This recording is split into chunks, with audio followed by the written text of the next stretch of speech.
Rasulillah wa ala alihi wa ashabihi wa mawala la hawla wa la quwwata illa billah. Asyhadu an la ilaha illallah wahdahu la syarika lah wa asyhadu anna Muhammadan abduhu wa rasuluhu alladzi la nabiyya wa la rasula ba'dah. Amma ba'd. Fa inna asdaqal hadithi kitabullah wa khairul hadi hadi Muhammadin sallallahu alaihi wasallam. Hadirin sidang jamaah salat Isya yang insyaallah dilanjutkan dengan tarawih yang dirahmati oleh Allah Subhanahu wa taala. Setiap kita pasti menginginkan kebahagiaan, tapi seringkali kita bingung apa sih standar kebahagiaan itu dan apa sumber bahagia itu, sehingga anak-anak misalnya mereka pikir bahagia itu menjadi dewasa. Karena sudah dewasa itu nggak ada yang ngatur-ngatur. Kalau bocah makan disuruh, tidur mesti disuruh-suruh, main suruh cepet-cepet pulang. Sehingga dia mengatakan gak enak jadi anak-anak, lebih enak jadi orang dewasa, hidup tuh bebas, bahagia jadi orang dewasa.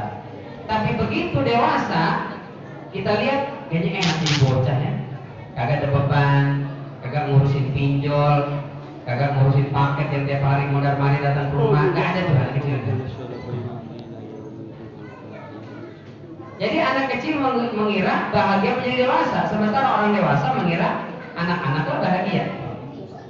Kereta Wus tuh dari Halim sampai ke mana tuh? Pularang. Ada larang ya? Itu kan lewat sawah, perkampungan itu.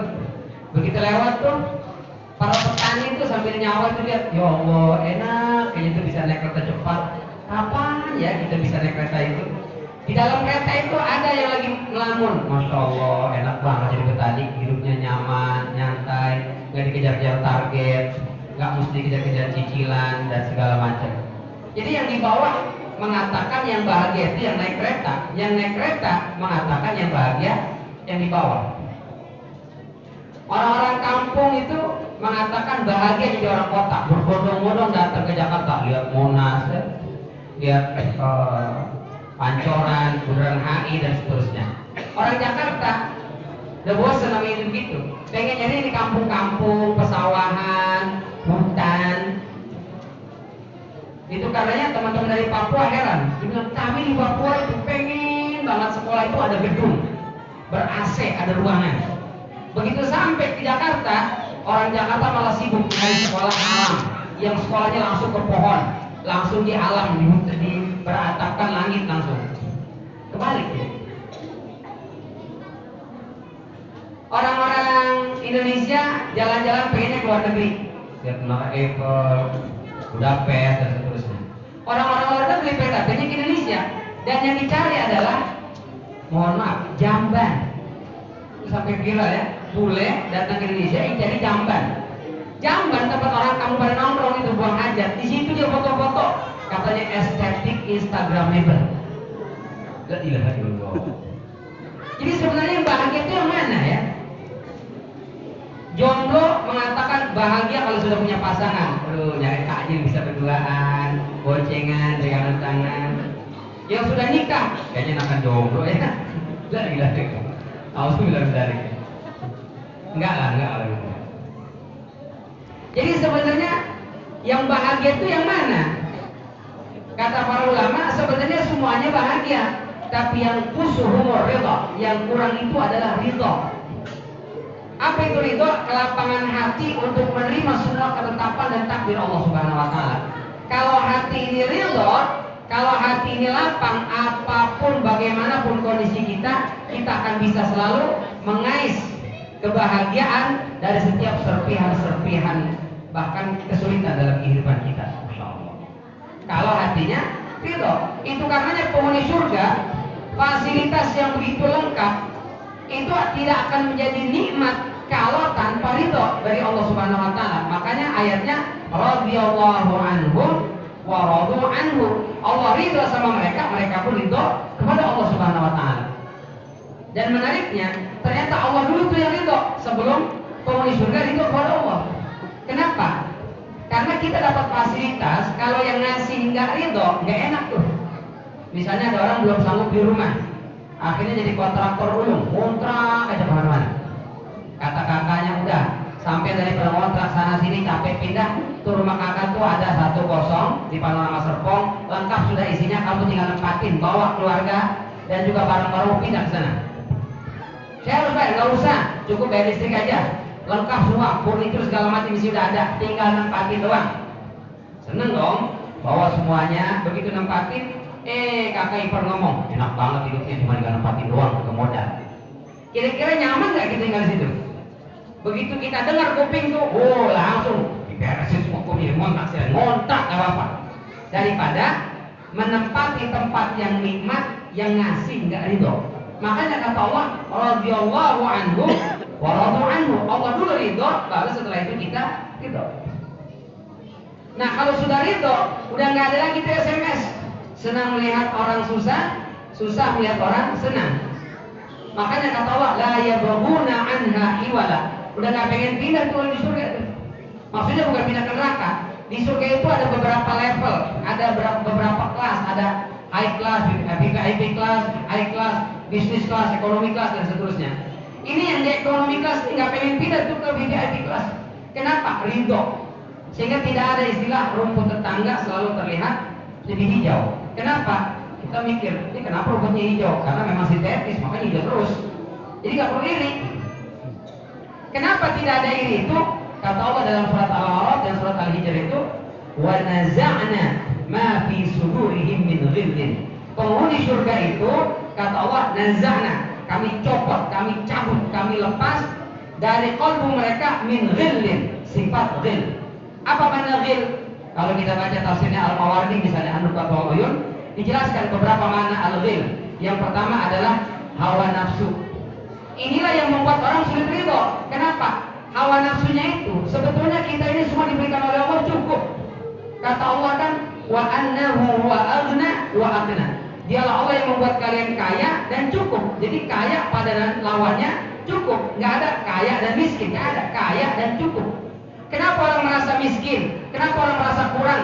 Hawa nafsunya, ambisinya itu, keserakahannya itu yang membuat dia selalu merasa kurang terhadap apa yang Allah berikan. Padahal kalau dia merasa qanaah cukup itu. Kan istilahnya guru-guru kita sering bilang ya, nggak harus banyak, yang penting pas-pasan pun nggak apa-apa. Pas pengen di rumah ada, pas pengen di kendaraan ada, pas bayaran sekolah ada, pas mau nikah lagi nggak ada, kata ibu. Dan Ramadan puasa mengajarkan kita untuk selalu merasa cukup. Sebelum maghrib tuh, kalau udah asar, itu kayaknya semua itu terlihat enak tuh. Sampai bensin aja kelihatan kayak sirup marjan. Karet gelang kelihatan kayak mie goreng. Ini karet gelang mie goreng ya. Itu kalau dia cari takjil makanan itu semuanya dibeli, pengennya semuanya dihabisin.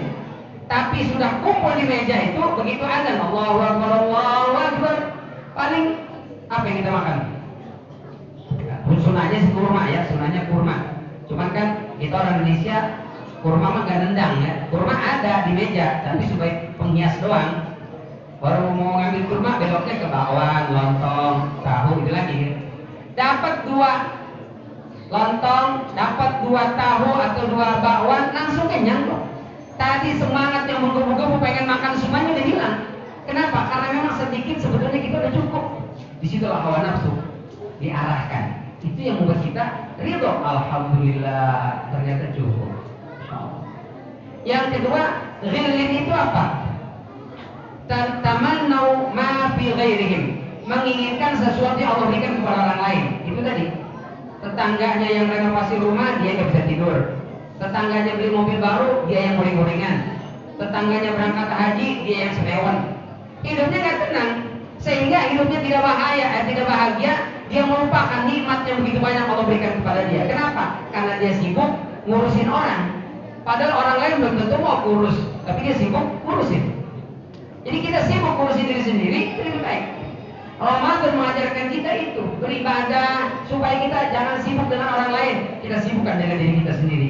Cuman kadang-kadang itu kita ibadah saja sibuk ngurusin orang lain. Sholat, kita kalau sholat kan kemana tatapan mata kita ke tempat sujud. Kecuali kalau sholatnya di area tempat tawaf itu, di maqam. Di situ sebagian ulama kalau sholat itu karena di depan ada Ka'bah, jadi takbiratul ihram Allahu Akbar. Tatapan tuh lihat Ka'bah, karena Ka'bah ada di depan. Makanya kalau kita lihat tuh videonya Imam Masjidil Haram, Syekh Sudais misalnya, itu sholat tuh tatapannya ke depan. Allahu Akbar, Alhamdulillahirabbil alamin. Tatapannya ke depan, bukan ke bawah gini. Karena di depannya ada Ka'bah. Jadi kalau kita sholat di sana lihatnya ke Ka'bah bagus. Tapi kalau dengan melihat Ka'bah terganggu konsentrasi, balik lagi kita tempat sujud. Misalnya kita sholat Allahu Akbar, kita sholat menghadap Ka'bah, tapi kan banyak orang pada tawaf tuh. Pas yang lagi tawaf ada orang yang dari Turki, mungkin dari Pakistan, dari Arab. Masya Allah itu putih, bersih, mancung hidungnya, bodinya, Masya Allah beda banget dari samping misalnya. Nah ini mengganggu kekhusyuan, balik lagi kita tempat sujud. Kita di sini depan kita ada Ka'bah, maka kita sholatnya menghadap ke tempat sujud, kecuali pas tahiyat. Kalau tahiyat kemana tatapan kita? Ke telunjuk. Telunjuk siapa? Telunjuk kita, bukan telunjuk sampingnya. Ini banyak yang lihat telunjuk tapi telunjuk sampingnya. Wih, bacan tuh jam apa namanya cincinnya tuh, cincin lagi urusin. Kadang masalah gerak-gerak. Kenapa dia tangannya gak digerak-gerakin ya? Gak ngaji tuh orang. Sebaliknya gitu juga, ini digerak-gerakin kayak gak ada kesibukan aja, digerak-gerakin telunjuknya. Padahal yang menggerak-gerakan benar, yang tidak menggerak-gerakan pun benar. Itu riwayatnya yang diam, angkat diam ada 11. Yang angkat kalau digerak-gerakan tsumma yuharrikuha ada 1. Kira-kira 11 lawan 1 lebih kuat mana? 11, itu kata Imam Nawawi. Maka Imam Nawawi kalau sudah angkat asyhadu an la ilaha illallah udah digerak-gerakin lagi. Karena ada 11 riwayatnya mengatakan dia digerak-gerakin. Cuma 1 dari Wahid bin Hujair yang digerak-gerakin. Tapi kata Syekh Albani, yang tidak menggerak-gerakan itu namanya nafi, yang menggerak-gerakan namanya musbit. Dalam kaidah usul, al-musbit muqaddamun 'ala nafi. Yang mengatakan digerak-gerakin didahulukan dibandingkan yang mengatakan tidak, meskipun jumlahnya 11 riwayat. Maka Syekh Albani gerak-gerakin. Itu gerak-gerakin sebenarnya bukan cuma begini. Kalau Imam Malik kanan kiri gerak-gerakinnya. Jadi yang digerak-gerakin sah, benar, sesuai hadisnya. Yang tidak digerak-gerakin pun benar. Tapi ada sebagian Ustaz tahu nggak kenapa kita gerak-gerakin? Kenapa? Karena sebenarnya ketika kita menggerak-gerakin itu Ustaz, itu sedang menulis lafaz Allah. Coba ini ngaco nih, dari mana? Nggak ada di riwayatnya. Karena kalau dia selesai nulis lafaz Allah, tapi imam belum salam, apa yang dilakukan? Ganti Muhammad. Imam belum juga salam, Desi, Susi, Ratu. Mungkin nama-nama orang itu sama dia kan? Ini ngaco, nggak ada. Gerak-gerakan saja. Itu memang hadisnya yuharrikuha. Kata Imam Malik kanan kiri. Ya, kalau Syekh Albani atas bawah gerak-gerakin. Dua-duanya boleh. Nggak usah kita berantem gara-gara itu. Atau berantem gara-gara apalagi sujud. Ini sujud riwayat memang Rasul kalau sujud menjauhkan lambung dari kedua pahanya, jadi ke depan seperti ini. Bahkan dari riwayat mengatakan kalau di musim panas itu Rasul salat itu pakai baju 3/4. Yura bayadu ibtaihi, terlihat putih ketiak beliau. Jadi kalau sujud sampai begini. Kalau ada anak kambing lewat itu bisa lewat di bawah perutnya, saking ke depan seperti ini. Tapi ini harus kita lihat konteksnya. Rasul di mana salatnya? Di depan sebagai imam. Kalau salat begini aman, nggak ada masalah. Tapi kalau kita sebagai makmum, apalagi salat tarawih begini, kalau kita sujudnya begini, yang kanan kiri kita kehabisan lapak. Kalau hatinya nggak dendaman sih nggak ada masalah ya, legowo nggak ada masalah. Yang masalah dendaman, lapak gua diambil, pas kedua gua balas lu. Begitu rakaat kedua, Allahu Akbar, nah berantem gara-gara sholat. Hati-hati tuh. Apalagi nempelin saf, ini selalu saya sampaikan.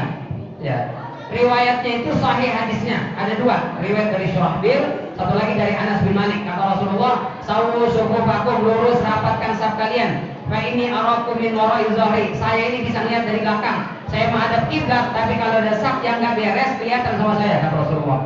Lalu kata Syurahbil, wa kana rajul, ada salah satu orang sahabat. Kalau kata Anas bin Malik, wa kana ahaduna, salah satu di antara kami.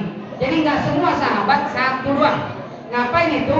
Yulziku mankibahu ila mankibi sahibihi wa qadamahu ila qadami sahibihi.